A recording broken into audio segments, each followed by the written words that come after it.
Hey guys, Chicago injury lawyer Scott DeSalvo here, and in today's video I want to talk to you about the topic of I got carpal tunnel in my hands and wrists from work. What do I need to know? Can I win a carpal tunnel case in workers' comp? Okay, so a lot of people who do, so here's what you need to know. A lady called me with a carpal tunnel claim and had a lot of questions, and it occurred to me I never did a video on carpal tunnel workers' comp injuries, so I thought I would shoot one for you.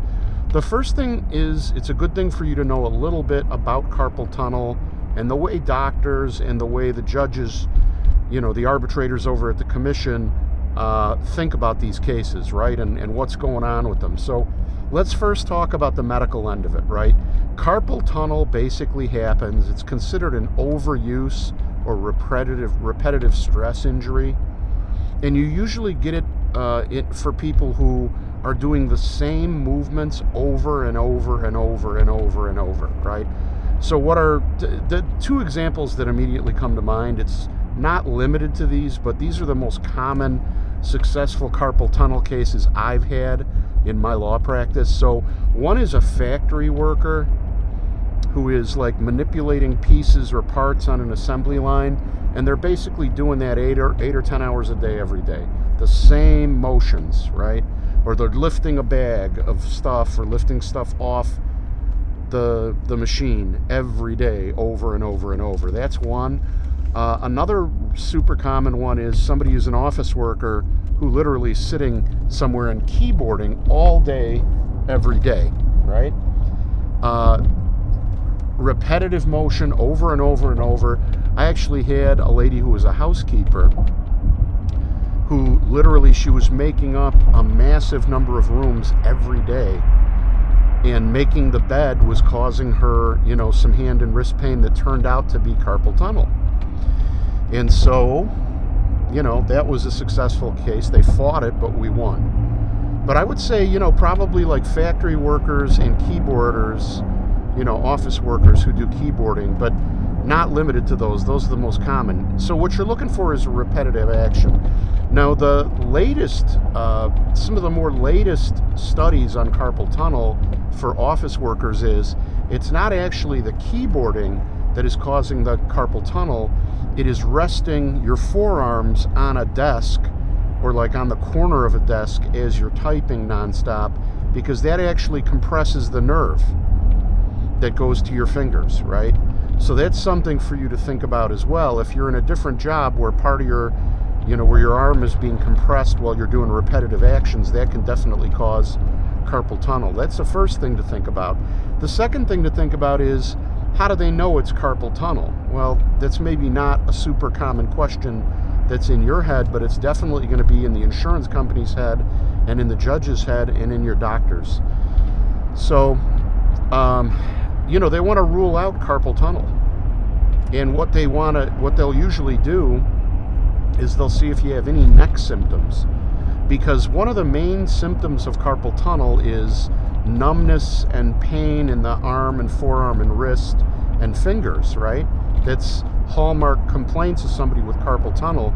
Well, what they've discovered is that if you have like a bad disc in your neck, whether from wear and tear and getting older, or whether from a work-related incident, if you got a nerve compressed in your neck, you might not have any symptoms in your neck. All the symptoms might be in your hand, right?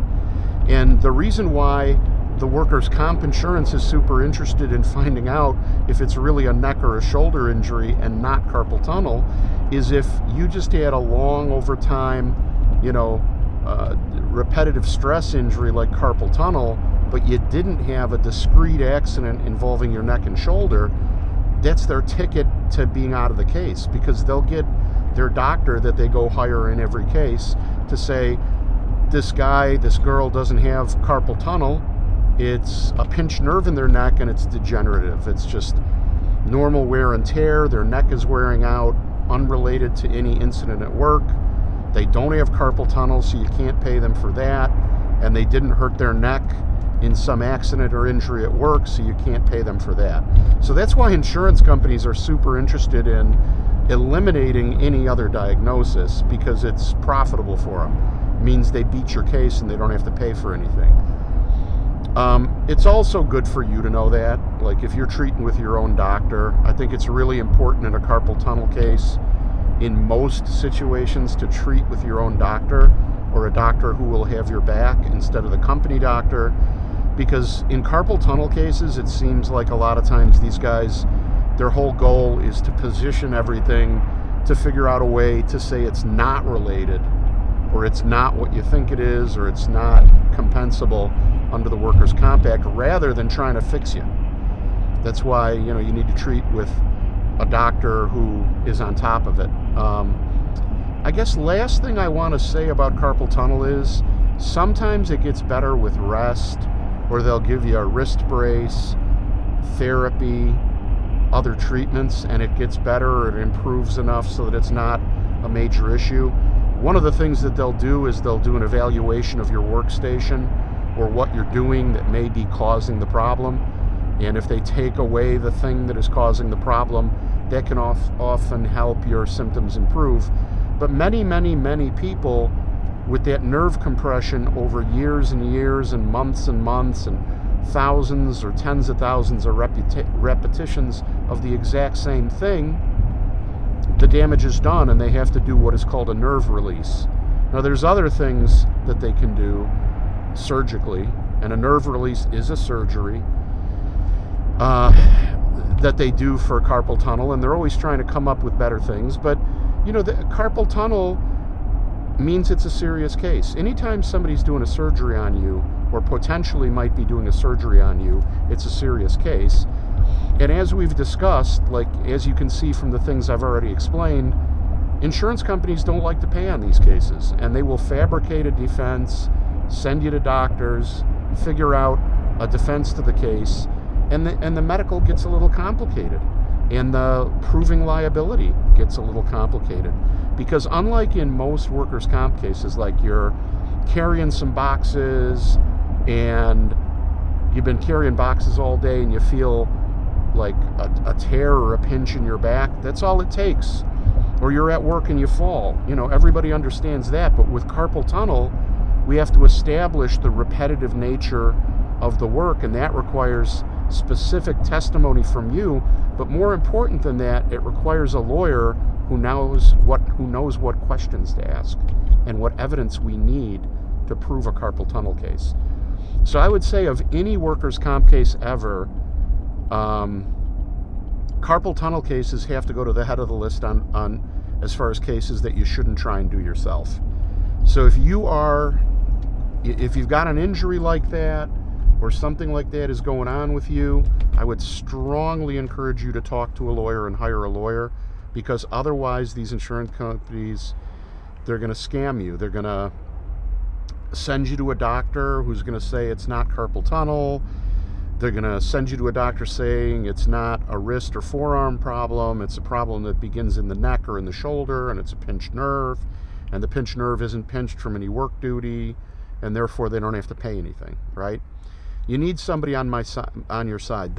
As I say in all my videos, a lawyer can help you in a small case, okay? But where you really want to hire a lawyer, where you really need the most protection, is on a bigger injury or a more complicated case. And this idea that the insurance company or the workers' comp insurance is just going to pay you what you're entitled to, I'm afraid it's pure fiction. Now, does it happen? Sure, it happens. Rarely. It usually happens in situations where somebody is a key employee and the employer says, look, give them whatever they want. We can't lose this guy. But unfortunately, that's not the way most employers think of their employees. They think of their employees as replaceable. So if your employer thinks of you as replaceable at all, they don't want their workers' comp insurance rates to go up. They're not going to intercede on your behalf. And of course, the insurance company is never going to want to, the whole business of insurance is collect insurance premiums and pay out as little as possible. And they're willing to spend money to make sure that injured people get as little as possible. So, if insurance companies are spending money to do that and hiring lawyers to beat your case, shouldn't you have a lawyer too? Shouldn't you have a lawyer on your side? The cool thing is, in workers' comp, the fee is only 20% in the state of Illinois. In other states, it's anywhere from a third to 15%, from what I understand, based on, the research I've done in other states. But my point is, like in a car crash case, usually the fee is between a third or 40%, depending on the type of case, in most injury cases. So the amount the lawyer gets at the end of the case is lower in a workers' comp case, and you only pay if the lawyer wins the case for you. So all injury lawyers give a free consultation too, so there's really no barrier to entry. And talking to a lawyer, getting a lawyer on your team in a case like this that's complicated and could result in surgery, in fact often results in surgery. I would say almost every carpal tunnel or suspected carpal tunnel case I've handled in my 25-year career thus far, virtually all of them have ended in a surgery. So that's can have long-lasting impact on you and your ability to work and earn money. So you got to protect that value by having somebody on your team who's a winner. So that's about all I got for you on carpal tunnel today, ladies and gentlemen. Thank you for watching. I appreciate it. As always, if you have a case, or you know somebody who has a case, or you know anyone who needs to talk to an injury lawyer, I offer a free consultation, no obligation, completely free, and you can call me any day, weekday, weekend, night, middle of the night, early in the morning, anytime, night or day. 312-500-4500. That's 312-500-4500. And, sometimes people aren't ready to talk to a lawyer yet. Even though I am obviously normal, easy to talk to guy, and I'm a straight shooter, and I tell everybody in every video, please feel free to give me a call if you got a question. This is what I do for a living. I'm happy to help people. Some people just aren't ready to talk to a lawyer, or they're afraid to talk to a lawyer, or for whatever reason they're not quite ready. So I made these two really, really cool tools on my website that are free to use. You don't have to log in or anything. You just go right to the web page and use the tools, and you can share them with whomever you want because they're free and no obligation. And one of them is called the Case Cash Calculator. It tells you how much your case might be worth in settlement. And it's literally 10 or 15 seconds to do it. It's like 6 or 7 multiple choice questions. You answer the questions, you hit submit. 5 seconds later, you have answers and really good information about your particular case. I also have the link is in the description. It's in the description below for you to access that. The other tool is called the Good Case Calculator, and it tells you whether you have, you might have a good case, or whether you have a case that might have some serious problems, right? And as I say, this is really good information for you to know. You don't want to be walking around thinking you got a slam dunk case when you got a case with a really big problem in it. How are you supposed to know without talking to a lawyer? Well, I'll tell you, you use the Good Case Calculator. I designed it, I built it, and it's free on my website, link in the description. Same thing, 10 or 15 seconds to answer a few multiple choice questions, and it calculates whether you've got a good case or whether you might have a case that's got some challenges. So link in the description on that as well. If you enjoy my videos or the information I've given for free in my videos or on my website or in my book, my report, my CD, my DVD, the Good Case Calculator, the Case Cash Calc, any of the stuff has helped you, and you want to subscribe and give me the thumbs up in the video, I'd appreciate it. What would really help me, if you wouldn't mind, is leaving me a 5-star review on Google, because I'm in a very competitive market and I'm a small independent business.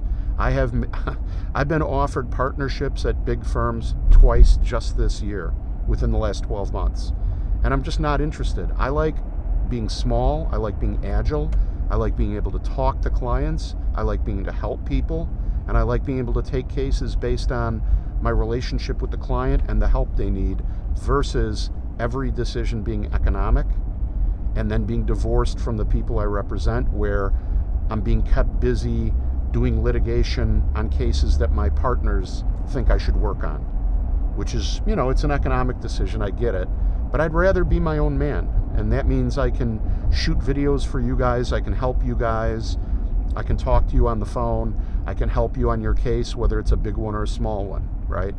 Now, obviously, there's a limit to the cases I can take, but, you know, I help a lot of people, and my office is extremely efficient. We do a great job. So, anyway, if you wouldn't mind leaving me a 5-star review on Google, I'll leave a link in the description. All you do is go to that web address on your phone, your tablet, or your computer. Takes you right there. You click 5 stars, say a kind word, hit submit. Literally takes you 5 or 10 seconds. But that help and that favor to me is invaluable, because it helps me reach more injured people with my videos. It helps me, you know, get cases, because people rely on those reviews, right? So it would be a really nice thing for you to do if you don't mind taking a few minutes to do it. Well, really a few seconds, less than a minute, I'll bet. But it would really be a help. Otherwise, if you don't want to do it, that's okay. I don't want to make you uncomfortable. I do really appreciate you watching my videos and, you know, commenting and all that good stuff. I really, really appreciate your viewership and your friendship. Hope you and your family are well. But if, God forbid, anybody needs a lawyer, please feel free to give me a call anytime, day or night. I'm right here for you at 312-500-4500. And with that, and my giant bag of work in my passenger seat here, I'm going to go home and work on paperwork, make money for a bunch of injured people. So thanks for watching. Take care, folks. Bye-bye.